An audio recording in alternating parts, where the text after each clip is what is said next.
1967 ஆட்சிக்கு வந்த நாள் முதல் களங்கமில்லாத ஒரு அரசாங்கத்தை திமுக தந்ததே கிடையாது என்றும் அது இந்த ஆட்சியிலும் நிரூபிக்க முடியும் என்ற ஒரு நிலையை நீதிமன்றம் சொல்லியிருக்கிறது என்றும் பாஜக மூத்த தலைவர் பொன் ராதாகிருஷ்ணன் விமர்சித்துள்ளார்.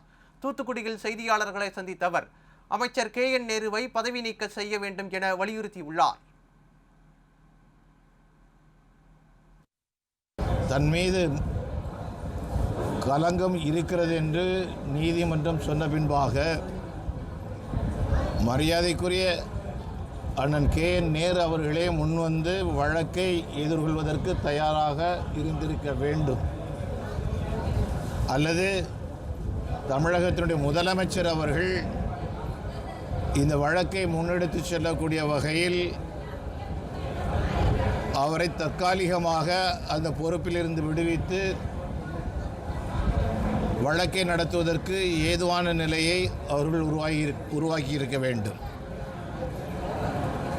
அது இல்லை என்று சொன்னால் பொது வாழ்க்கையில் தூய்மை நேர்மை என்று சொல்வதற்கு அர்த்தமற்று போய்விடும். திராவிட முன்னேற்றக் கழகம் 1967 ஆட்சிக்கு வந்த நாள் முதல் கலங்கம் இல்லாத ஒரு அரசாங்கத்தை அவர்கள் தந்ததே கிடையாது.